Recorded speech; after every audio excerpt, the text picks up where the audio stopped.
ஸ்ரீமதே ராமானுஜாய நமக. ஆழ்வார் எம்பெருமானா ஜீய திருவடிகளே சரணம். ஆச்சாரியர்கள் திருவடிகளே சரணம். இன்னைக்கு நம்ம பெரியாழ்வார் திருவடிகளே சரணம். ஆனி சுவாதி ரொம்ப நல்லா காத்தால புறப்பாடாச்சு நம்ம ஸ்ரீரங்கம் கோயில்ல. ஆழ்வார் அப்படியே மேல சத்தத்தோட பெரிய பெருமாள் கிட்டேந்து ஏழி வெளியில வந்தார்.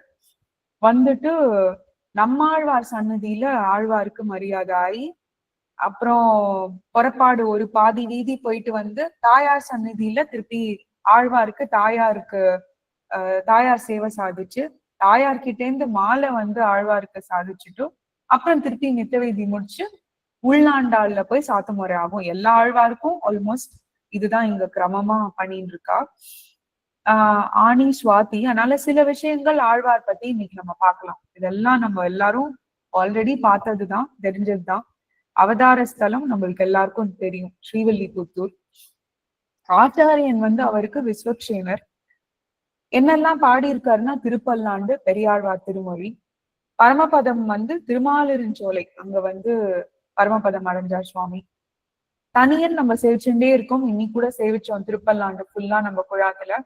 குருமுகமனதீக்ய பிராக வேதான் அசேஷான் நரபதி பரிக்ளுப்தம் சுல்கமாதாது காமஹ ஸ்வசுரம் அமர வந்தியம் ரங்கநாதஸ்ய சாக்ஷாத் த்விஜகுல திலகம் தம் விஷ்ணு சித்தம் நமாமி மின்னார் தடமதில் சூழ் வில்லிபுத்தூர் என்னொரு கால் அப்படின்னு தமிழ் தனியன். சுவாமியோட தமிழ் தனியன்கள் இன்னைக்கு சேவிச்சிட்டோம் நம்ம, இதையும் சேர்த்து. அதனால வாழி திருநாமம் சேவிச்சிடலாம் ஒரு தடவை. நல்ல திருப்பல்லாண்டு நான் மூன்றோன் வாழியே, 421 நமக்குரைத்தான் வாழியே, சொல்லறைய வாணி தனில் சோதி வந்தான் வாழியே, தொடை சூடி கொடுத்தாள்தான் தொழுந்தமப்பன் வாழியே, செல்வ நம்பி தன்னை போர் சிறப்புற்றான் வாழியே, சென்று கிளி அறுத்துமால் தெய்வம் என்றான் வாழியே, வில்லிபுத்தூர் நகரை விளக்கினான் நகரத்தை விளக்கினான் வாழியே, வேதியர்கோன் பட்டர்பிரான் மேதினியில் வாழி வாழி வாழியே. அதுதான் நம்ம பெரியாழ்வாரோட வாழி திருநாமம். இது நம்ம ரொம்ப அற்புதமா மணவாள மாமுனிகள் சாதிச்சிருக்கார். உபதேச ரத்னமாலையில பெரியாழ்வார் பத்தியும் அடுத்தது திருப்பல்லாண்டு பத்தியும் சாதிச்சிருக்கார். என்னன்னாக்க, இன்றை பெருமை அறிந்திலையோ ஏழை நெஞ்சே, இன்றைக்கென் ஏற்றமெனில் உரைக்கேன். இன்னைக்கு என்ன ஏற்றம்னு உரைக்கிறேன்றார். நன்றி புனை பல்லாண்டு பாடிய நம் பட்டர்பிரான் வந்துதித்த நல்லாதியில் சோதினாள், மாநிலத்தில் முன் நம் பெரியாழ்வார் வந்துதித்த ஆனிதனில் சோதி என்றால் ஆதரிக்கும் ஞானியர்க்கு ஒப்பேரிலை இவ்வுலகுதனில் என்று நெஞ்சே எப்போதும் சிந்தித்திரு. மங்களாசாசனத்தில் மத்துள்ள ஆழ்வார்கள் தங்கள் அளவுதான் நன்றி பொங்கும் பரிவாலே வில்லிபுத்தூர் பட்டர்பிரான் பெற்றான் பெரியாழ்வார் என்னும் பெயர் அப்படின்னு ரொம்ப ஏத்தம். பெரியாழ்வாருக்கு எல்லா ஆழ்வார்களோட இன்னும் கொஞ்சம் ஏத்தம். அது ஏன்னும் நம்ம பார்க்கலாம். அடுத்து திருப்பல்லாண்டுக்கும் சாதிச்சிருக்கார் மணவாள மாமுனிகள். கோதிலவாம் ஆழ்வார்கள் கூறு கலைக்கெல்லாம் ஆதி திருப்பல்லாண்டு ஆனதுவும் வேதத்துக்கு ஓம் என்னும் அதுபோல் உள்ளதுக்கெல்லாம் சுருக்காய் தான் மங்களம் ஆதலால். அதனால்தான் எந்த திவ்ய பிரபந்தம் தொடங்கறதுக்கு முன்னாடியும் திருப்பல்லாண்டு தொடக்கம் தான் எல்லா இடத்துலயும் வச்சிருக்கான் இல்லையா? அது மங்களம் ஆதலால், அதுதான் தொடக்கம். வேதத்துக்கு ஓம் என்னும் அது போல் அப்படின்னு. உண்டோ திருப்பல்லாண்டுக்கு ஒப்பதோர் கலைதான் உண்டோ பெரியாழ்வார்க்கு ஒப்பொருவர், தன் தமிழ் நூல் செய்தருளும் ஆழ்வார்கள் தம்மில் அவர் செய்கலையில் பைதல் நெஞ்சே நீ உணர்ந்து பார் அப்படின்னு ரொம்ப அழகா சுவாமி மணவாள மாமுனிகள் உபதேச ரத்னமாலையில சாதிச்சிருக்காரு. இதெல்லாம் அடுத்தது இதெல்லாம் இன்னைக்கு சில போட்டோஸ். பெரியாழ்வார் இந்த வாடாத மலர் அடிக்கீழ் இன்னைக்கு பெரியாழ்வாரோட திருவடிகள் சேவிக்க ரொம்ப பாக்கியமா இருந்தது. ரொம்ப அழகா இருந்தார். வேற அழகா ஒரு சல்லா துணி பிங்க்ல கட்டிண்டு, மேலேயும் ஒரு இந்த ராஜாக்கள்லாம் போட்டுன்னு இருப்பா இல்லையா, அப்படியே இப்படிதான் எழுதியிருப்பாரோ என்னமோ. பாண்டியன் சபையில ஆழ்வார் இப்படிதான் எம்பெருமான் தான் தெய்வம்னு சாதிச்சிருப்பாருன்னு நினைக்கிறேன். இது வீதியில சுவாமி ஏழும்போது போட்டோஸ் அவ எடுத்திருந்தா, அது நம்ம குழாத்துக்காக இன்னைக்கு எடுத்துன்னு வந்திருக்கு. அடுத்தது வந்து நம்ம பாக்குறோம் இல்லையா, ஏன் வந்து மத்த ஆழ்வாருக்கும் பெரிய ஆழ்வாருக்கும் என்ன டிஃபரன்ஸ், பெரிய வேற்றுமை இருக்கு அப்படின்லாம் சாதிக்கிறா பூர்வாச்சாரியர்கள். என்னன்னாக்கா எல்லா ஆழ்வார்களும் அவளுக்கு பெருமாள் பத்தி எம்பெருமான் பத்தி தான் சாதிச்சிருக்கா, பாடிட்டு கடைசியில ஏதோ ஒரு விண்ணப்பம் வச்சிருக்கா இல்லையா.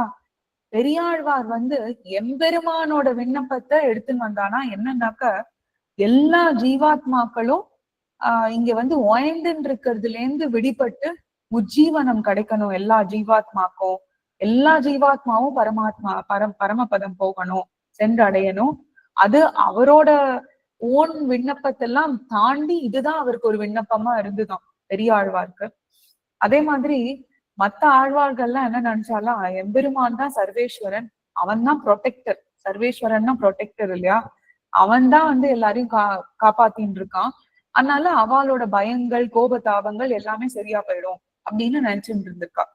பெரியாழ்வார் வந்து நினைச்சுட்டாரா அவர் தான் ப்ரொடெக்டர், அவர் தான் ரட்சிக்கணும், யாருன்னா எம்பெருமான அவர் தான் ரட்சிக்கணும் அப்படின்னு நினைச்சாராம்.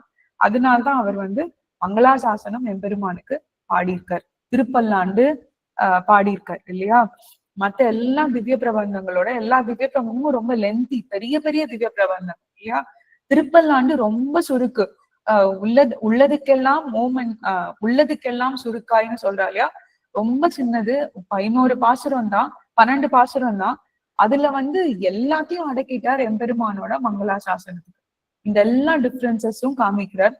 அதே மாதிரி சுவாமி அவர் எப்படி கைங்கரியத்துல ஈடுபட்டார், எப்படி வந்து மாலாக்காரர்னு சொல்றோம் இல்லையா பெரியாழ்வார. அவர் வந்து மதுரையில வந்து கிருஷ்ணன் வந்து அவனே வந்து எம்பெருமானே வந்து இவர்கிட்ட வந்து மாலை, கம்சன் கூட அந்த சபைக்கு போறதுக்கு முன்னாடி மாலை வந்து பண்ணி, ஆழ்வார் கையால மாலை பண்ணி அவன் சாதிச்சுண்டு அவனே சாத்திண்டு, அது வந்து அவ்வளவு அழகா இருக்கு அந்த மாலைன்னு அவன் விண்ணப்பிச்சுட்டான்னா ஆழ்வார்கிட்ட.